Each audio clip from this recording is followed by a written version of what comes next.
Subscribe and share my channel Sudarsana. ఓం శ్రీ గణేశాయ నమః. శ్రీ గురుభ్యో నమః. నడిచే దేవుడుగా కీర్తి వహించిన జగద్గురు శ్రీ శ్రీ శ్రీ చంద్రశేఖరేంద్ర సరస్వతి మహాస్వామి వారి గురించి నీలంరాజు వెంకటశేషయ్య గారికి మరికొందరు భక్తులకు కలిగిన అనుభవాలను అనుభూతులను తెలుసుకుందాం. కామకోటి పీఠం 69వ పీఠాధిపతులు శ్రీ జయేంద్ర సరస్వతి శ్రీచరణుల పూర్వాశ్రమ నామం శ్రీ సుబ్రహ్మణ్య అయ్యర్. వీరి తండ్రి శ్రీ మహాదేవ అయ్యర్, తల్లి శ్రీమతి సరస్వతీదేవి. జననం తంజావూరు జిల్లా తిరుళ్ళిణికి గ్రామం. వీరిది ఔచధ్య గోత్రం. ఋగ్వేదీయులు. వడమ శాఖ. 1935 యువ సంవత్సరం ఆడిమాసంలో జననం. జన్మ నక్షత్రం ధనిష్ట. శ్రీ మహాదేవ అయ్యర్ సరస్వతీ పుణ్య దంపతుల ముగ్గురు పుత్రులలో వీరు పెద్దవారు.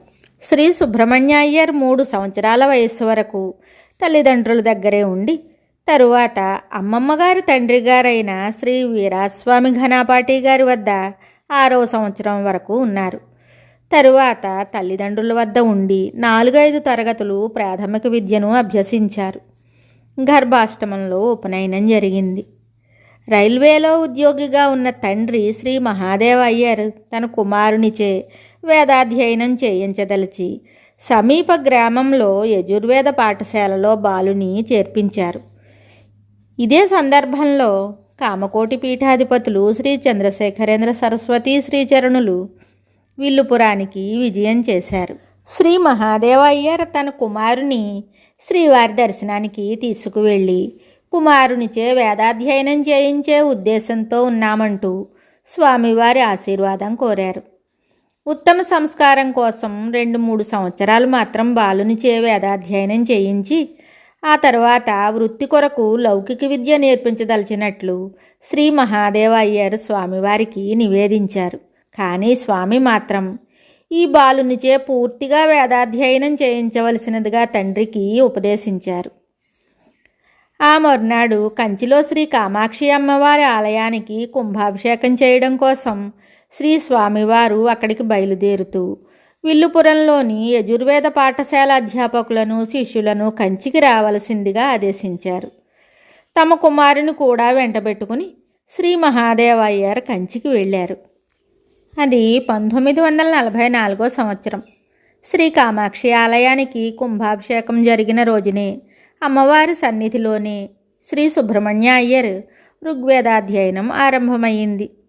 మధ్యార్జునంలోని ఋగ్వేద పాఠశాల అధ్యాపకులైన బ్రహ్మశ్రీ కృష్ణమూర్తి శాస్త్రి గారే అధ్యాపకులు.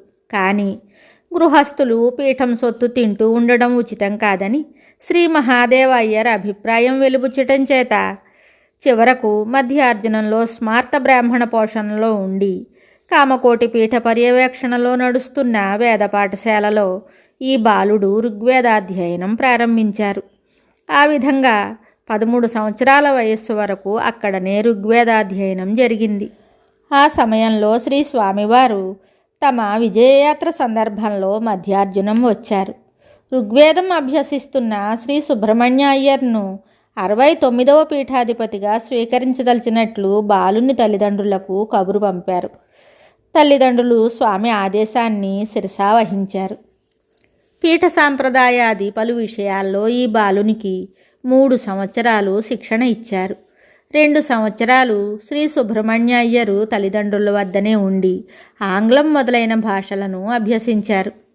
ఆ తరువాత 1955 మార్చి 19 నుండి 22వ తేదీ వరకు కంచిలో ఈ బాలునికి ఆశ్రమ స్వీకారోత్సవం మహావైభవంగా జరిగింది.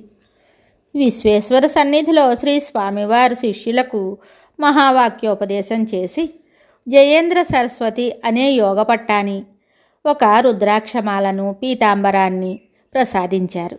అది మొదలు శ్రీ జయేంద్ర సరస్వతి శ్రీచరణులు శ్రీ చంద్రశేఖర సరస్వతులకు ప్రథమ శిష్యులై పీఠ కార్యక్రమాలన్నింటిలో పాల్గొంటూ వచ్చారు.